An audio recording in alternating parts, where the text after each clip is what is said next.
You know, what I was saying before, that you had these model schools, and you have teachers who teach, and then the kids leave, and they go home to their parents, and you know, if you get in trouble, you get sent to the principal's office, the principal takes care of it, and then the kid's fine. And I don't know if that was ever real, but that was the way things were supposed to work. And you really relied on the home to provide all of the enrichment, all of the, you're going to take your kids to museums. And now we have parents who are working 2 or 3 or 4 part-time jobs with no benefits. They're working so hard just to keep body and soul together. And no, they're not always taking their kids to museums, but they love their kids and they care about their kids. They just need so much more from us. Sometimes they need health care from us. Sometimes they need a dentist from us now. So our kids are coming into our schools needing so much more, and so many of our schools are still designed to say, but we don't have that for you. So one of the things that we have to deal with is the fact that a lot of our kids need an advocate. In those olden days, in those, you know, Wally and the Bee days, mom and dad were the natural advocates. Now they need a teacher, a counselor, a principal. They need a college student. They need somebody who will care enough about them to say, you could go to college. Do you know how you get to college?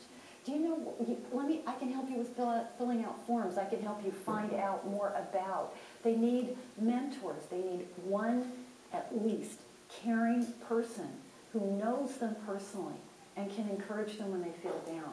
And they don't always have that in school. And I guess just to reinforce that point, I think because so many of our students are dealing with very difficult situations at home, either a dysfunctional family or just the housing situation, if they're in public housing, you know, walking home, you know, like for example in our school, because we stay open late, sometimes it's dark, you know, they have to walk, and sometimes, you know, their risk of being jumped or those kinds of things.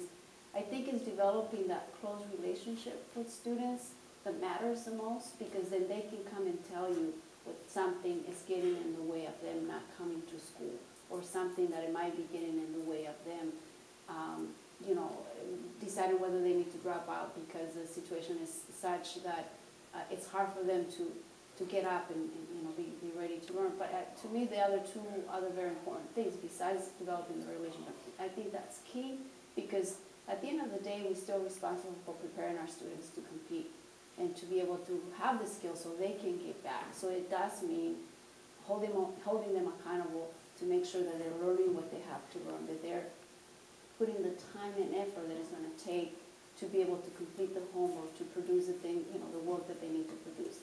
In addition to that, it's also teaching them the good values, being able to hold them responsible for the right and the wrong way of doing things. And for a lot of our students, unfortunately, they grow in an environment that many times perhaps they don't have enough adults, you know, holding them accountable and say, we care about you, but this is how you have to handle a situation. But if you get a kid at 14, it's very difficult. And you've got them for 4 years, it's really difficult. You're in a lot of ways who you are at 14.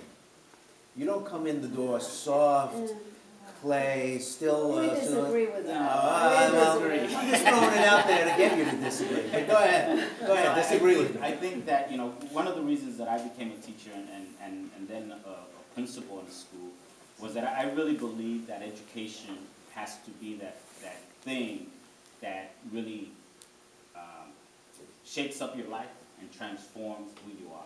So my number one goal, I opened up a social justice arts high school in Chicago. And my number one goal was to make sure that from 9th grade to when they graduated and got accepted to college, that students every year were able to produce a piece of work that said something about who they were and what their aspirations were. So, you know, they had dance, they had hip hop, they had breakdancing, they had folkloric groups, theater, so on and so forth.